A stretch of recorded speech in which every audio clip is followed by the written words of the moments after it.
مولانا بڑا مشکل کام آپ کے ذمہ آیا ہوا ہے۔ ابھی جو یہ توہین رسالت کے حوالے سے وزیر اعظم عمران خان نے بھی بات کی، اور کہ جس طرح ویسٹ میں بات ہوتی ہے ہولوکاسٹ کے حوالے سے، اسی حوالے سے ان کا ہے کہ جو ناموس رسالت ہے، جو ہمارے نبی پاک صلی اللہ علیہ وسلم کی جو ہماری عزت ہے مسلمانوں کے دل میں، اس کی قانون سازی کی جائے اور سزا دی جائے۔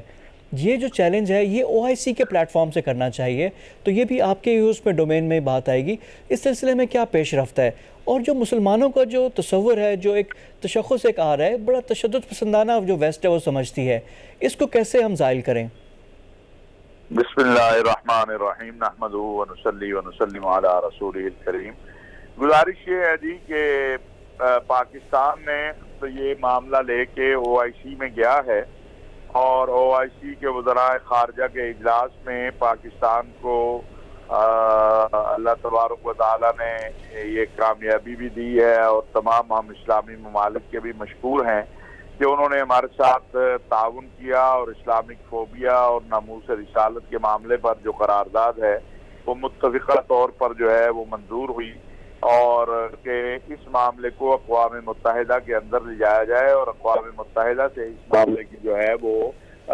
کروائی جائے، اقوام متحدہ سے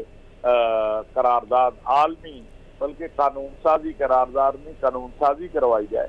اور اس کے لیے وزیر اعظم پاکستان تو بہت طویل عرصے سے کوشش بھی کر رہے ہیں، اور اقوام متحدہ میں بھی ان کی تقریر اور او آئی سی کا یہ اجلاس ساری چیزیں واضح ہیں۔ تو انشاءاللہ ہمارا کام محنت کرنا ہے، نتیجہ اللہ کے ہاتھ میں ہے، اور اللہ کے دربار میں ہم سرخرو ہوں گے۔ رسول اللہ صلی اللہ علیہ وسلم، تمام انبیاء، تمام آسمانی کتب اور تمام جو مذاہب ہیں آسمانی، ان کے مقدسات کا احترام، اس کے لیے ہم کوشاں ہیں، اور انشاءاللہ ضرور کامیابی ہوگی۔ اچھا مولانا صاحب، ابھی جو لسٹ آئی ہے گورنمنٹ کی طرف سے جو 85 کے قریب جو آرگنائزیشنز ہیں جن کو بین کیا گیا ہے جہاں پہ چندہ اور خیرات نہ دیں، میجورٹی اس میں ان کے مذہبی تنظیمیں ہیں، اور کہیں نہ کہیں مذہبی طبقہ ہی ان کے پیچھے نظر آ رہا ہے۔ تو یہ کتنا بڑا چیلنج ہے کہ جب معاشرے میں ہمارا اتنا یہ چیز ہو جاتی ہے، اور 85 میں سے یعنی آپ کہہ لیں کہ تمام کی تمام وہ کہیں نہ کہیں کسی مسلک سے یا مذہب سے تعلق، تو یہ کیا، اس کا کیسے ہم تدارک کریں گے؟ دیکھیے، آپ کے ہاں جو پچھلے 40 سال گزرے ہیں اس میں بہت سے اونچ نیچ آئی ہے، اور بالخصوص ہمارے پڑوس میں جو کچھ افغانستان میں ہوا ہے اس کے اثرات پاکستان پر آئے ہیں، لیکن الحمدللہ پاکستان کی سلامتی کے ادارے، پاکستان کی فوج، پولیس اور قوم، اس نے مل کے ان سب حالات کا مقابلہ کیا ہے، اور پاکستان کے اندر جو شدت پسندی اور انتہا پسندی اور دہشت گردی کا جو دور تھا وہ خاتمے کی طرف ہے۔ بلا شبہ اس میں وقت لگے گا، لیکن انشاءاللہ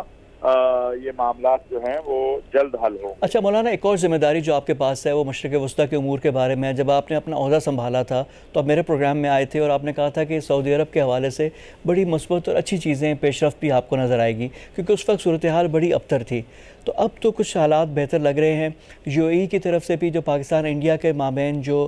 ٹاکس ہو رہی ہیں، وہاں پہ بھی کہا ہے کہ یو اے ای کے آفیسز استعمال ہو رہے ہیں۔ تو پاکستان اور مشرق وسطیٰ کے امور ابھی کس نہج پہ ہیں، اور جو ہمارے جو افرادی قوت ہے اس کو بڑھانے کے سلسلے میں کوئی کردار آپ ادا کر رہے ہیں کہ ہمارے زیادہ سے زیادہ لوگ جائیں، اور جو معاشی طور پر بھی ہمارے تعلقات جو ہمارے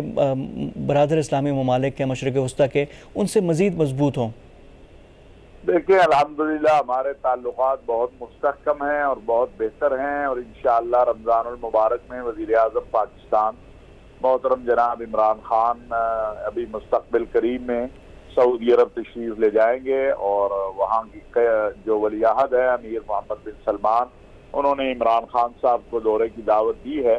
اور اسی طرح اس وقت ہمارے وزیر خارجہ وہ متحدہ عرب امارات میں ہیں، اور پہلے سے بہت بہتر ہمارے تعلقات جو ہیں وہ برادر اسلامی ممالک کے ساتھ ہیں، خواہ عراق ہو، خواہ شام ہو، مصر ہو،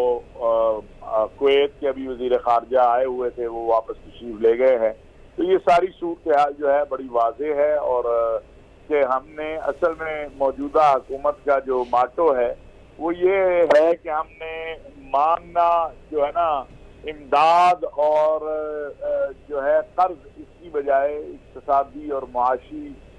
طور پر جو ہے مضبوط ہونا، تجارتی تعلقات کو فروغ دینا، اور اسی کی طرف ہم آگے بڑھ رہے ہیں، اور باذن اللہ تبارک و تعالی ہمیں امید ہے کہ انشاءاللہ تعالی یہ جو سال ہے 2021 کا، یہ پاکستان اور عرب دنیا کے تعلقات میں جو ہے وہ بہت مضبوطی اور استحکام کا سال ہوگا، اور ہم بہت سارے شعبوں میں آگے بڑھیں گے۔ جیسے سعودی عرب کا ایک آپ کو علم ہے، ابھی سعودی عرب کے ولی عہد جو ہیں امیر محمد بن سلمان، انہوں نے اعلان کیا ہے 50 ارب درخت مشرق وسطیٰ میں لگانے کا، گرین سعودی عرب، گرین مشرق وسطیٰ۔ اور ہمارے وزیر اعظم صاحب جو ہیں ان کا بھی اس حوالے سے ایک اپنا ویژن ہے گرین پاکستان، جس پہ ہم کام کر رہے ہیں، تو اس میں بھی ہم آگے بڑھ رہے ہیں۔ تو انشاءاللہ تعالی بہت ساری چیزیں ہیں جو بہتری کی طرف ہیں، اور مزید بہتری آئے گی انشاءاللہ تعالی۔ چلیں جی، ہم بھی امید کرتے ہیں، اور جس طرح ان کا مینترا ہے کہ ہمیں ٹریڈ چاہیے، ایڈ نہیں چاہیے، تو اس پہ بھی بات ہوگی۔ مولانا بہت شکریہ آپ کے ٹائم ہمارے ساتھ موجود تھے مولانا طاہر اشرفی صاحب۔ پروگرام میں وقت ہو گیا ایک بریک کا، بریک کے بعد آ کر گفتگو کا سلسلہ جاری رکھیں گے، لیکن سب سے امپورٹنٹ بات جو مولانا نے کی کہ وزیر اعظم کا عنقریب جو دورہ سعودی عرب ہے وہ بڑا امپورٹنٹ ہے، کیونکہ اس سے پہلے جو خبریں آ رہی تھیں اس کے حوالے سے یہ بڑی امپورٹنٹ ہوگی، پوری دنیا کی نظر اس پہ ہوگی۔ پروگرام میں وقت ہو گیا ایک بریک کا، ہمارے ساتھ رہیے گا۔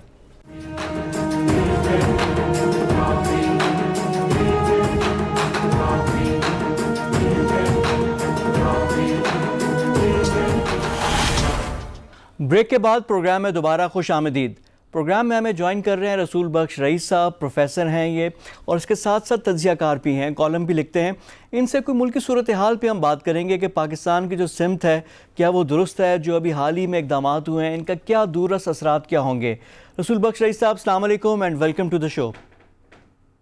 وعلیکم السلام، تھینک یو ویری مچ۔ سر، اس سے پہلے کہ میں ایک براڈر اسپیکٹرم میں آپ سے بات کروں، ایک ان پرٹیکولر یہ جو چینجز ہوتی ہیں کیبنٹ میں، جو حکومت کی طرف سے فیصلے ہوتے ہیں، جو کپتان ہیں ہمارے پرائم منسٹر، اب وہ کیبنٹ میں انہوں نے تبدیلیاں کی ہیں، چوتھی دفعہ چوتھے بندے ہیں جو وزیر خزانہ آئے ہیں، وزارت اطلاعات میں سرکلز میں ہم چل رہے ہیں، جہاں سے سٹارٹ کیا تھا وہاں پہ آگے۔ یہ کیا پیغام کیا جاتا ہے، آپ اس کو کیسے دیکھتے ہیں؟ کیا یہ استحکام کی طرف کہ اس سے چیزیں بہتر ہوں گی، یا یہ کنفیوژن کی غمازی کرتا ہے؟ آپ اس کو کیسے دیکھتے ہیں ان ساری اعلانات کو جو ہو رہے ہیں؟ میرا خیال ہے کہ اس سے کوئی یہ تاثر لینا درست نہیں ہے کہ ملک کے اندر بحران ہے۔ پارلیمانی نظام میں یا صدارتی نظام میں کابینہ میں رد و بدل ہوتا رہتا ہے۔ اس دفعہ کوئی زیادہ ہی ہوا ہے۔